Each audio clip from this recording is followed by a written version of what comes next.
So in today's video we will discuss the most important conceptual question of class 12 physics। जो हमारे सबसे ज़्यादा conceptual question बनते हैं और जो एग्जाम में आते हैं वो आते हैं हमारे चैप्टर 6 से, जो कि है हमारा इलेक्ट्रोमैग्नेटिक इंडक्शन। तो इसमें आपको करना क्या है कि जो हमारे क्वेश्चन है उनका मतलब थोड़ी सी एक इमेज बनानी है अपने माइंड में और उसका आंसर कंसेप्चुअली सोचना है। आप इसमें जो वैसी राइटिंग है उस पर मत जाना, मतलब कि क्वेश्चन को ध्यान से सुनना और उसको समझना कि ये क्वेश्चन क्या पूछ रहा है और उसमें क्या दिया हुआ है, उसका आंसर बताना। जैसे हमारा सबसे पहला क्वेश्चन है, हमारी एक फिगर दी हुई है, north pole of a magnet is brought near to the metallic ring, find the direction of induced current in the ring. मतलब कि हमारे पास ये फिगर है कि हमारे इसमें जो मैग्नेट है उसमें जो नॉर्थ पोल है वो रिंग के हम पास ला रहे हैं। तो रिंग के हम नॉर्थ पोल पास ला रहे हैं, तो इंड्यूस्ड करंट का क्या काम होता है, मतलब लेंस लॉ के अकॉर्डिंग वो जो हमारा करंट है वो मतलब उसका जहाँ से वो प्रोड्यूस हुआ उसका अपोज करता है। तो अपोज यहाँ पर कैसे होगा, हम उसको पास ला रहे हैं, पास का अपोज कैसे होगा, जब उसको रेपल कर देगा। रेपल करने के लिए हमें क्या करना होगा कि हमें जो पोल्स हैं वो सिमिलर करने पड़ेंगे, मतलब कि जो रिंग में है वहां पर भी हमें नॉर्थ पोल होना चाहिए। तो यहां पर भी अगर हमारा जो रिंग में है वो नॉर्थ पोल पोलैरिटी डेवलप हो जाएगी, और नॉर्थ पोल में हमें पता है कि direction of current, induced current क्या होती है, हमारी होती है एंटी क्लॉकवाइज। तो उसका आंसर हो जाएगा हमारा the magnet get repelled, so north pole is from the at the top and hence current will be flow in the anti clockwise direction. मतलब मेन ये है कि जो इसमें जो रिंग है इसमें जो करंट की डायरेक्शन होगी वो हमारी एंटी क्लॉकवाइज होगी, जो इंड्यूस्ड करंट की डायरेक्शन होगी वो एंटी क्लॉकवाइज होगी। तो सेकंड क्वेश्चन है हमारा, why induced current is called back EMF. मतलब जो हमारा इंड्यूस्ड ईएमएफ है उसका दूसरा नाम बैक ईएमएफ है। ऐसा क्यों? क्योंकि we called it so because it always opposes any change in the applied EMF. So हमारा नेक्स्ट क्वेश्चन है, third question is the electric current flowing in a wire in the direction B to is decreasing. मतलब ये हमारे पास एक figure है जिसमें हमारे पास एक वायर है ए बी और हमारे पास एक रिंग है जो उसके साइड में रखी हुई है। इसमें हो ऐसा रहा है कि हमारी जो करंट है वो बी टू ए डिक्रीज हो रही है। मतलब सिंपल अगर हम वर्ड्स में देखें तो जो बी टू ए करंट वो आगे जा रही है, वो अब आगे नहीं जा रही, डिक्रीज हो रही है। मतलब जो इलेक्ट्रॉन है वो पीछे आ रहे हैं, मतलब वो आगे जाना अब कम हो रहे हैं। मेन बात ये है। तो इसमें क्वेश्चन है, what is the direction of induced current in the metallic coil. अब जो हमारी साइड में कॉइल रखी है उसमें जो इंड्यूस्ड करंट की डायरेक्शन है वो क्या होगी। तो हम सिंपल वर्ड्स में हमारे क्या हो रहा है, इसमें जो इलेक्ट्रॉन है वो आगे नहीं बढ़ रहे हैं, अब वो डिक्रीज हो रहे हैं, मतलब वो पीछे हट रहे हैं। तो इसका अपोज कैसे होगा, इसका अपोज जब होगा जो हमारे जो इलेक्ट्रॉन है हम उनको आगे की तरफ बढ़ा दें। तो वो आगे की तरफ बढ़ाने के लिए इंड्यूस्ड करंट की डायरेक्शन क्या होनी चाहिए, अगर वो एंटी क्लॉकवाइज है, मान लो हमने सोचा कि इसमें जो करंट की डायरेक्शन है वो हम एंटी क्लॉकवाइज मान लेते हैं। तो एंटी क्लॉकवाइज क्या कर रही है, एंटी क्लॉकवाइज में डायरेक्शन की करंट है वो उसको मतलब और पीछे ले जा रही है, ए टू बी जा रही है। मतलब अगर हम इसमें फिगर में भी रिंग में एंटी क्लॉकवाइज डायरेक्शन रखें तो वो क्या कर रही है, ए टू बी फ्लो करा रही है। तो मतलब वो पहले डिक्रीज हो रही है, हम उसको और डिक्रीज कर रहे हैं। तो लेकिन इंड्यूस्ड करंट क्या करती है,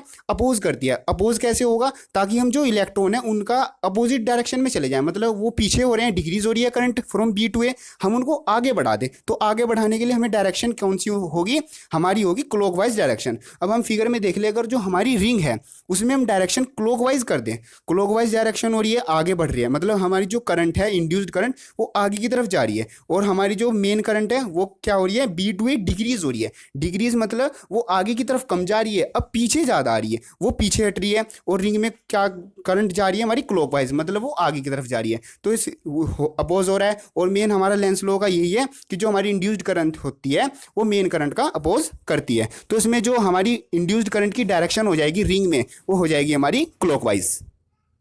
तो नेक्स्ट क्वेश्चन है हमारा, fourth question is current in the wire P Q is increasing. जो हमारे पास सेम फिगर है, हमारे पास एक ऐसी, हमारे पास एक वायर है और उसमें साइड में हमारे पास एक सर्कुलर लूप रखा हुआ है, मतलब एक कोयल रखी हुई है। तो find the direction of induced current in the loop. मतलब कि हमारे पास जो वायर है उसमें P2 करंट इंक्रीज हो रही है। मतलब इस बार क्या हो रहा है, जो हमारे इलेक्ट्रॉन है, जो हमारी करंट है वो आगे की साइड ज़्यादा बढ़ रही है। तो उसका अपोज कैसे होगा, हम उसको पीछे की साइड कर दें। तो P2Q हमारी करंट आगे फ्लो हो रही है, आगे बढ़ रही है। तो अगर हमारी जो हमारी कोयल है उसमें जो करंट की डायरेक्शन है वो क्लॉकवाइज हो जाए, अगर हम उसको क्लॉकवाइज कर दे, तो जैसे हमारी ये एरो है ये P2Q में ये आगे की तरफ बढ़ रही है, और कोयल में जो हमारी इंड्यूस्ड करंट की डायरेक्शन है वो अगर क्लॉकवाइज हो जाए तो वो इसका अपोज करेगी। तो इंड्यूस्ड करंट का काम क्या होता है, वही हमारा अपोज करना। तो जो हमारी जो ये कोयल है इसमें जो इंड्यूस्ड करंट की डायरेक्शन हो जाएगी वो हो जाएगी हमारी क्लॉकवाइज डायरेक्शन। ये जो हमारे इस टाइप के क्वेश्चन होते हैं, ये जो कोयल वाले और वायर वाले क्वेश्चन होते हैं, इनका जो आंसर होता है हमें कभी कभी लगता है नहीं इसका आंसर गलत है, इसका आंसर है ना ऐसे होना चाहिए। तो इसलिए जो ये क्वेश्चन होते हैं हमें कम से कम इन्हें 2-3 बार रीड करके और थोड़ा एक माइंड में इमेज बनानी चाहिए और थोड़ा मतलब सिंपल वर्ड्स में अपनी लैंग्वेज में दिमाग में सोचना चाहिए कि हाँ ऐसे ऐसे हो रहा है और इसका अपोज ऐसे होगा, मतलब अपनी सिंपल सी लैंग्वेज में इमेज बनानी है अपने दिमाग में, तब जाके ये क्वेश्चन मतलब ईजिली अटेम्प्ट हो जाएंगे। तो हमारा 5th क्वेश्चन है, a steady current in is passed through the wire PQ. Find the magnitude of induced current in a circular loop KLMN of radius R. तो हमारे पास एक वायर है PQ और हमारे पास उसमें साइड में एक लूप रखा हुआ है KLM। तो उसमें जो हमारी वायर है उसमें एक स्टेडी करंट फ्लो हो रही है, हमें बताना है कि जो हमारा KLM है उसमें इंड्यूस्ड करंट की वैल्यू कितनी होगी। तो करंट कौन सी फ्लो रही है हमारी, स्टेडी करंट, मतलब कि कांस्टेंट करंट। तो अगर करंट कांस्टेंट है तो हमारा मतलब मैग्नेटिक फ्लक्स में कोई चेंज नहीं है, तो मैग्नेटिक फ्लक्स में कोई चेंज ही नहीं है तो हमारी इंड्यूस्ड करंट की वैल्यू क्या हो जाएगी, 0। तो इसका आंसर हो जाएगा हमारा magnitude of induced current is 0 because steady current are constant current, they do not produce electromagnetic, मतलब कि they do not produce electromagnetic force या फिर इलेक्ट्रोमैग्नेटिक इंडक्शन, मतलब उसमें इलेक्ट्रोमैग्नेटिक इंडक्शन वाला प्रोसेस नहीं होता और इसलिए उसमें हमारी जो इंड्यूस्ड करंट है वो फ्लो नहीं होती।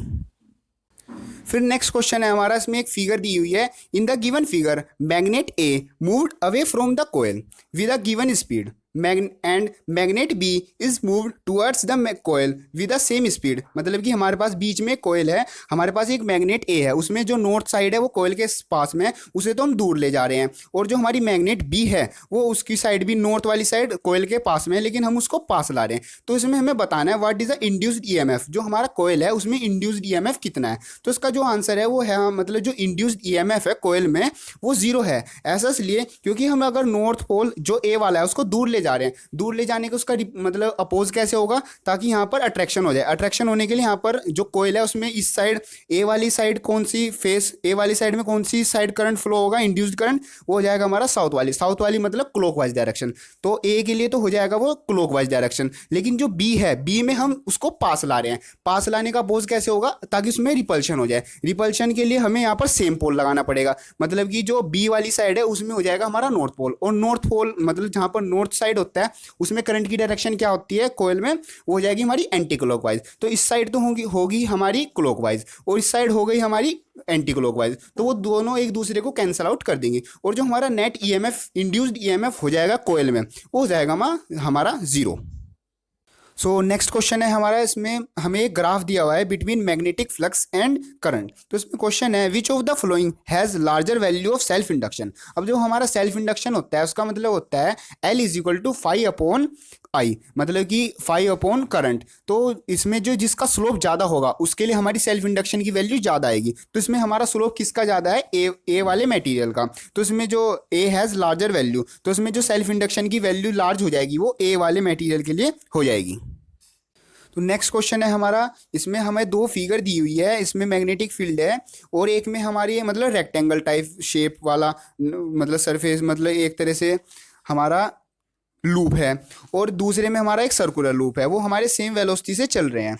इसमें क्वेश्चन है in which loop the induced current is to be constant during the pass out of the field region. तो हमारे पास एक तो है हमारा रेक्टेंगल वाला लूप और एक है हमारा सर्कुलर लूप। तो इसमें हमें बताना है कि किसमें कांस्टेंट मतलब जो इंड्यूस्ड ईएमएफ है उसमें चेंज कांस्टेंट रहेगा। तो इसमें हो जाएगा हमारा जो फर्स्ट वाला लूप है वो जो हमारा रेक्टेंगल वाला लूप है, इसलिए क्योंकि rate of change of area is constant, मतलब कि जो उसमें एरिया मतलब जो मैग्नेटिक फील्ड में एरिया पास आउट हो रहा है वो हमारा कांस्टेंट हो रहा है रेक्टेंगल में, लेकिन जो हमारा सर्कल वाला लूप है सर्कुलर लूप उसमें हमारा जो एरिया पास आउट हो रहा है वो अनइक्वल हो रहा है, इसलिए जो हमारा इंड्यूस्ड ईएमएफ है वो कांस्टेंट हो जाएगा हमारा in case of first.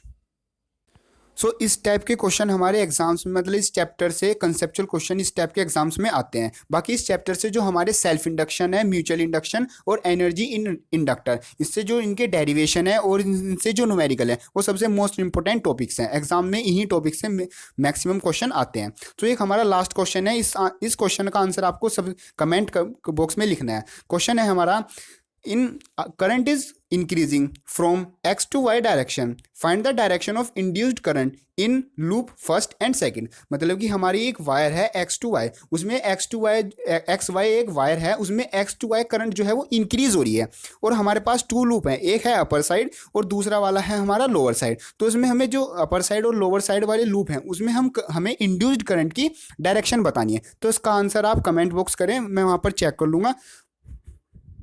So best of luck. हमारी जो नेक्स्ट वीडियो है उसमें हम करने वाले हैं हमारे जो फिजिक्स में फर्स्ट चैप्टर से 15 चैप्टर तक जितने भी सारे इंपॉर्टेंट, सारे हार्ड, सिंपल, छोटे बड़े जितने भी फॉर्मूलाज हैं हम उनको सबको डिस्कस करने वाले हैं। हमारी नेक्स्ट वीडियो जल्दी आने वाली है, उस वीडियो में हम ये फॉर्मूला चार्ट डिस्कस करेंगे। So thank you.